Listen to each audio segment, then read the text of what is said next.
Hi friends. The topic again is how is the market scenario for rice exports? How does grain length matter when it comes to rice export? One of our user, Mr. Narendra, had asked this question. So even if you have any questions, friends, please leave your questions here so that I can answer. So let's go into the topic, friends. Grain length. Let's address that topic first. ये जो grain length है, it is mostly only when there is export of, say for example, IR64, Swarna, or normally white rice is in one case.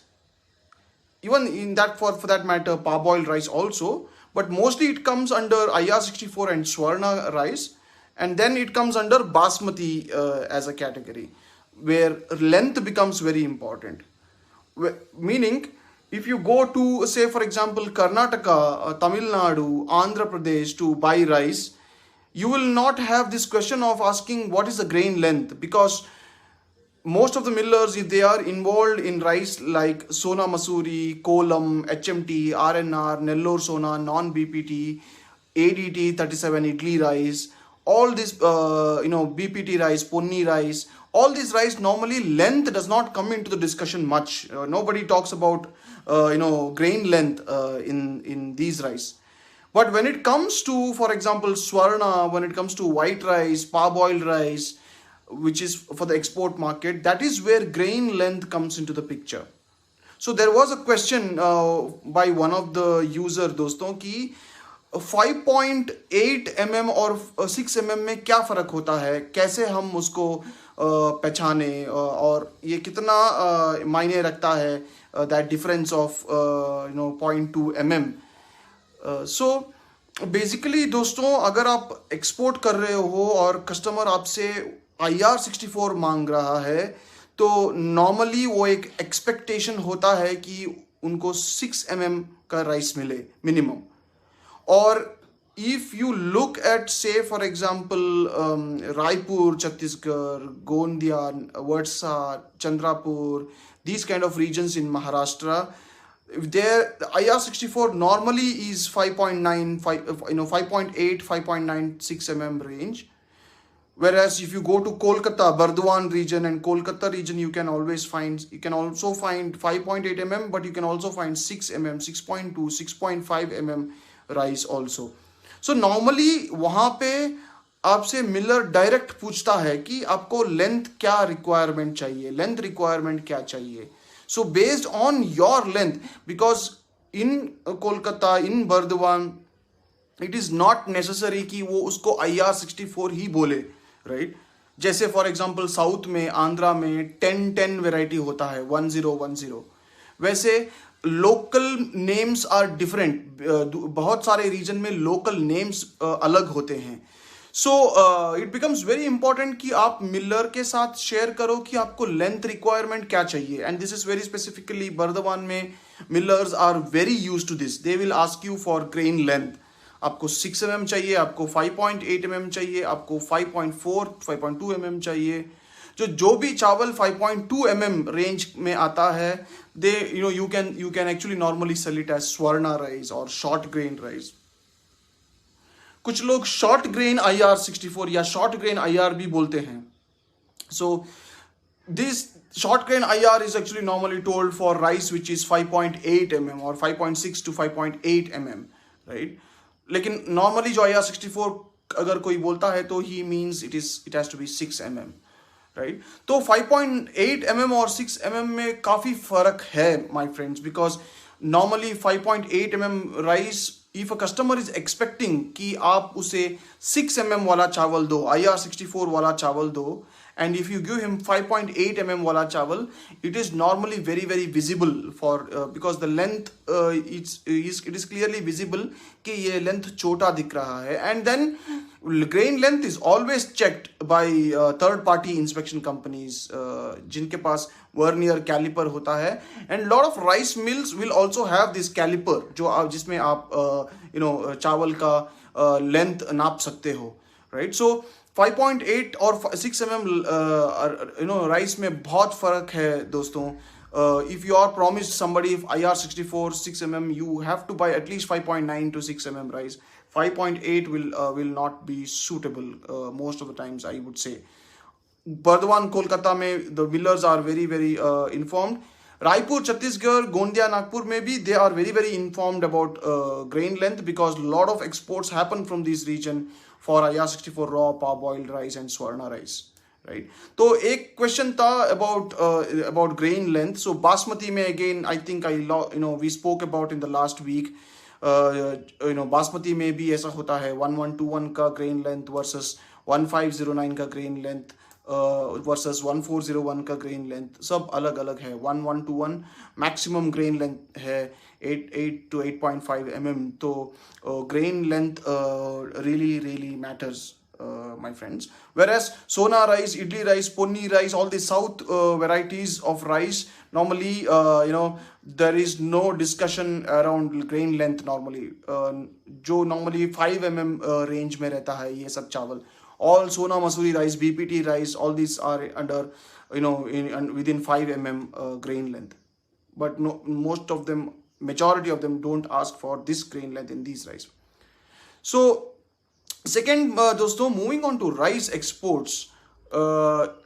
अगर आप में से कोई rice export already कर रहे हैं, करना चाहते हैं या प्लान बना रहे हैं, rice exports is the biggest thing right now.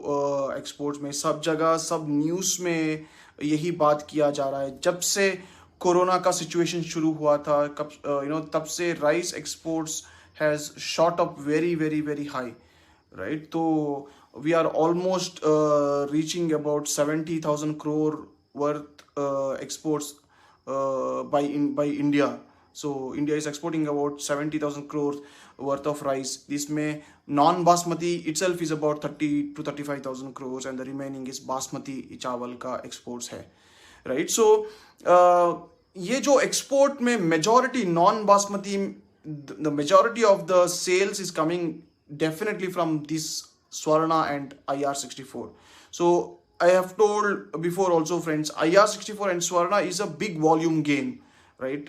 Normally जो importers होते हैं, they never place for rice orders in 1 or 2 containers. ये minimum 10, 20, 50, 100 containers वेसल या पूरा वेसल के ऊपर कॉन्ट्रैक्ट बनाया जाता है. So if you are actually looking to exports, if you are actually trying to focus on rice exports, south east Asia में Vietnam is very very big दोस्तों. In April alone, there was 165,000 metric tons of rice that has reached Vietnam from India. So it's very very huge right now. Vietnam है, and recently it's all in news में ये भी है कि Philippines has cut down their import duty from 50% to 35%. मतलब Philippines is also actually looking at importing rice from India, and it's already started the process. Already you can Google that about Philippines importing rice from India. तो actually क्या होता है कि when Philippines जैसे country, when they lower their import duty tax for rice from India, normally before they used to import from countries like Vietnam, Cambodia, Laos and all these places, Thailand. So उनको they had a treaty between these countries, so उनको वो सस्ता पड़ता था. But now since the tax is reduced by them, they can also look at buying from India. So that is one important thing. So Singapore is also very good and big nowadays, my friends. So white rice, if you're focusing, you can focus on Singapore, you can focus on Vietnam, you can focus on Malaysia, you can focus on Philippines, you can focus on a lot of Southeast Asian countries like this. Malaysia has a rule. Malaysia में एक government body है which is called Barnas, BERNAS, Bernas. B for Bangalore, BERNAS. So Bernas is a government organization in Malaysia. So if you want to export to Malaysia, you will have to register your company with Bernas, and they will be sending asking for quotations regularly. You have to participate in that quotation. If your price is good, they will select you and they will import from you. Berna's payment terms is it is simple. You have to make the shipment, you have to submit the documents to your bank, to their bank. They will give you their bank account details. They will you have to send your documents through the bank. They will make payment around within about 7 days or something, and then they will make the payment to your bank first and then release the documents from your bank. So Bernas is very very big. If they call out a tender, it's minimum 5,000 tons, 10,000 tons, 20,000 tons. The volume is always bigger in Bernas for Malaysia. So Malaysia has a 1 point entry actually according to the government. So according to the government, nobody is allowed to directly import. So Bernas is actually the their office, and Bernas is their wing which imports rice. So when it comes to Swarna or white rice, parboiled rice, IR64, these Southeast Asian countries are very good markets, dosto. And then we all know कि ये जो चावल है, it's been always going to West African markets from many years. So that is actually, anyway, that opportunity is always there, and a lot of people know about it. For first time importers or first time exporters, for new people, it becomes very difficult to do big volume, big containers. So it is better to look for those buyers who take smaller quantities also. In Dubai, for example, there are some companies which take 1 or 2 containers of IR64 or Swarna also. In Singapore, normally the lot size is 5 containers per BL. So that is also 5 containers is roughly about, I think, 35 to 40 lakh rupees. You could probably take a risk on that. West Africa is always again big orders. It's a big volume game with Africa. And others are rice like Sona Masuri. All these other non-basmati are good to do actually. The volume is smaller, but a lot of customers, and they are very very quality conscious, because the type of customers for whom the Sona Masuri is going versus the type of customer to whom Swarna and IR64 is going is totally different. Like how here government of India buys, the Food Corporation of India buys a lot of white rice. In other countries, it's also the government and a lot of local companies sell rice, and they don't focus very much. The quality, the cooking quality is important, but it's not very very strict and very important. Whereas in Kolam, Sona Masuri, HMT, RNR, Idli rice, Ponni rice, these kind of customers are very particular about quality, because it is sold in a retail pack, it is sold in their supermarkets, and so that is why these kind of rice you have to be very careful.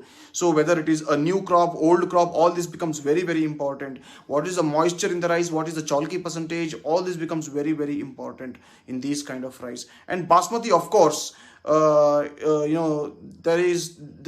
has its own set of requirements from the buyer. 1121 has to be 1121, 1509 has to be 1509, Sella has to be Sella, golden Sella has to be golden Sella. So there is very particular requirements that the customers will look for.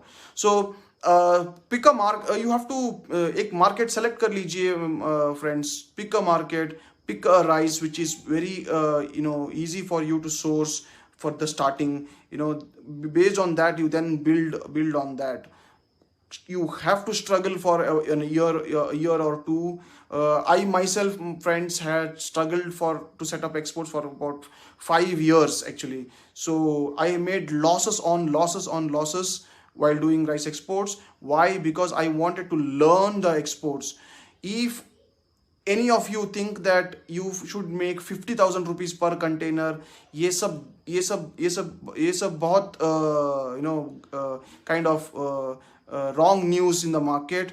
50,000 per container. For example, अगर आप exports शुरू करना चाहते हो, rice exports, you should not even think of making 1 rupee profit, my friends. Because if you are starting the exports, if you have done zero exports, your only motive should be to start exports and learn exports, right? For 5 transactions, at least for 5 transactions, friends, you should not think of making a 1 rupee as profit. If you make profit, it's well and good, but just give prices, just find a very good buyer, give them prices, do this shipment, and learn what all happens, how documentation happens, how to buy insurance, how to buy credit insurance, how to buy marine insurance, how to send documents, how to collect payments. Once payment comes to your to your bank, how to submit documents to the bank to credit that amount. So all this, there is so much of learning, how to appoint inspection companies. So there is a lot of things to learn in exports. So don't think of making any profits in exports if you're starting. At least for 5 transactions, give it cost to cost, learn the process. At least you will get that order because your pricing was good. Might be you will get that order, you will build relationship. Just imagine, if the buyer is not giving you an order, then he's not going to talk to you regularly. It's always like this, even in the domestic market. If you are not doing business with somebody, then normally, you don't, if you call also, they'll not pick, they will not call you because there's no business happening, because everybody is busy with their own business, right? So if you want to get in contact with your importer, you want regular contract, you want to build relationship with your importer, take that order.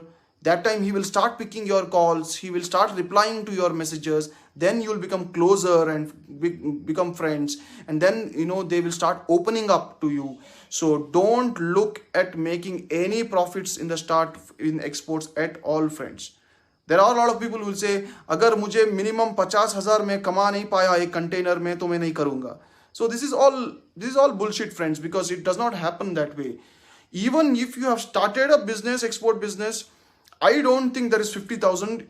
Yes, it depends on which rice it is. If it is Swarna, Aya 64, normally people work on $5 to $10 per ton as margin. If it is something like Sona Masuri, Kolam rice, premium rice, Basmati rice, all these rice are a little bit higher value products. So, you can make more margin in these rice. But a mindset pakad ke chalna ki 50,000 minimum I have to earn, it's not. In my opinion, it's not going to work, because also just imagine that the importer has a lot of options. He has a lot of suppliers quoting to him, lot of suppliers messaging him, trying to contact him, giving him prices, working with him already. So these kind of scenarios are there. In my personal experience, doston, I had started exports in 2016. 2016 से 2020 तक I have never made a profit in 4 years. कि हर बार कुछ ना कुछ कमी रह जाता है.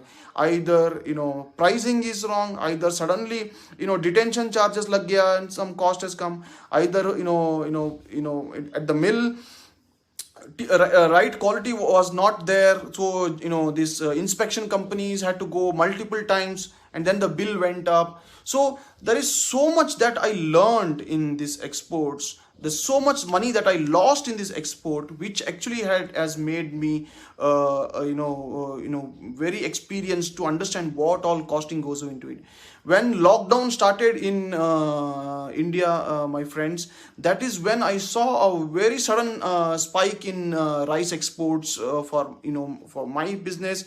Also, I saw generally in the market, everybody rice, there is enough orders. As on today, rice exports, there is so many orders in the market right now that nobody is having less orders. Rice export is at its high right now, right? So if you want rice orders, if you have a capital of, say, if you are a rice miller already, very good.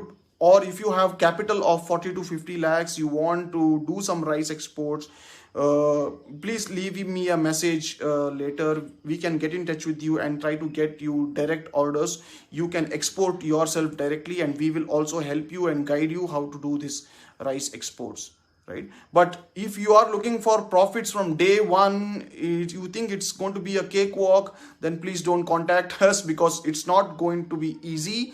You have to do a lot of hard work. We have to we have to sweat it out, friends. But once you get the feel, the whole international market, you will understand as to how to do this business, what to be careful about, and how to go about this. Thank you so much, friends, aaj ke liye. So I don't have any questions here right now. So thank you so much. Please leave me a comment or a message, so that we can get in touch with you if you're interested in rice exports. Otherwise, I will see you again next Saturday, friends. Thank you so much.